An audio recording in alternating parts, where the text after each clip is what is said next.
તો ગ્રામ્ય વિસ્તારો બાદ આગળ વાત કરીએ અમદાવાદ શહેરની તો અમદાવાદ શહેરના વાતાવરણમાં પણ પલટો આવ્યો છે। વહેલી સવારથી જ વાદળછાયું વાતાવરણ, કાળા ડિબાંગ વાદળોથી આકાશ ઘેરાયેલું છે। એસજી હાઈવે અને રિંગ રોડ પર પણ વાતાવરણમાં પલટો આવ્યો છે, ત્યારે સીજી રોડ, ગુરુકુળ અને નરોડામાં પણ વાતાવરણ બદલાયું છે। આ દ્રશ્યો જે આપ જોઈ રહ્યા છો અમદાવાદ શહેરી વિસ્તારોના આ દ્રશ્યો છે કે વહેલી સવારથી જ વાદળછાયું વાતાવરણ રહ્યું હતું।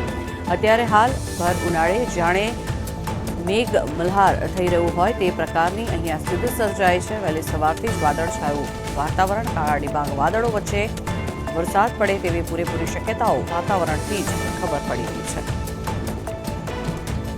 વધુ માહિતી મેળવીએ સંવાદદાતા આયુષી યાજ્ઞિક આપણી સાથે જોડાયા છે।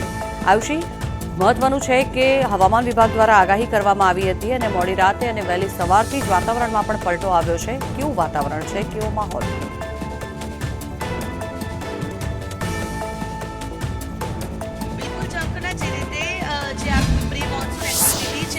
सक्रिय થઈ ગઈ છે। સાયક્લોનિક સર્ક્યુલેશન રાજસ્થાન તરફ સક્રિય થયું છે, જેને લઈને અમદાવાદ સહિત સમગ્ર રાજ્યની અંદર વાતાવરણની અંદર પલટો આવવાની આગાહી કરી હતી। તે મુજબ જે વરસાદની પણ શરૂઆત છે તે અમદાવાદ સહિત સમગ્ર રાજ્યની અંદર આ પ્રકારે વાતાવરણમાં પલટો છે તે જોવા મળી રહ્યો છે। અમદાવાદ શહેરમાં વહેલી સવારથી જ વાતાવરણ છે તે પલટાયેલું જોવા મળી રહ્યું હતું। જે કાળા ડિબાંગ વાદળો છે તે છવાઈ ગયા છે અને હવે જે ધીમી ધારે વરસાદની શરૂઆત પણ થઈ ગઈ છે। SG highway, SP ring road, CG road, Gurukul, Naroda, અમદાવાદનો પૂર્વ વિસ્તાર હોય કે પશ્ચિમ વિસ્તાર હોય, તમામ જગ્યાએ આ પ્રકારે વરસાદ જે છે તેની શરૂઆત થઈ ચૂકી છે। આ પ્રી મોન્સૂન એક્ટિવિટી અંતર્ગત આ વરસાદ છે તે પડી રહ્યો છે। તો બીજી તરફ હવામાન વિભાગે આજે વરસાદને લઈને ઓરેન્જ અને યલો એલર્ટ પણ આપ્યું છે। તો અત્યારે જે નાવકાસ્ટ બુલેટિન પણ જાહેર કર્યું છે, જેમાં 10 વાગ્યા સુધી રાજ્યમાં ભારેથી હળવા વરસાદની આગાહી કરવામાં આવી છે। બનાસકાંઠા, સાબરકાંઠા, પાટણ, અરવલ્લી,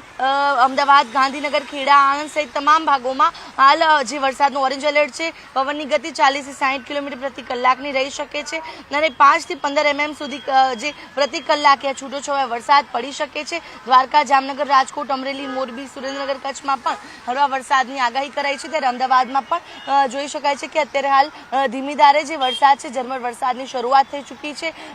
જે લોકો જે અસહાય ગરમીથી ત્રાહિમામ પોકારી ઉઠ્યા હતા, 43 ડિગ્રી તાપમાન પહોંચતા લોકો ગરમીનો પ્રકોપ છે તેનો અનુભવ કરી રહ્યા હતા, ત્યારે એકાએક જ વાતાવરણ પલટાતા હાલ જોઈ શકાય છે કે વાતાવરણ છે તેમાં જે પલટો આવી ગયો છે અને વાતાવરણની અંદર એકાએક જ જે ઠંડક છે તે પ્રસરી છે, જેને લઈને લોકોએ ગરમીથી રાહત અનુભવી છે અને સાથે જ જે આ આખું પ્રી મોન્સૂન એક્ટિવિટી છે તેની પણ રાજ્યમાં શરૂઆત થયેલી જોવા મળી રહી છે।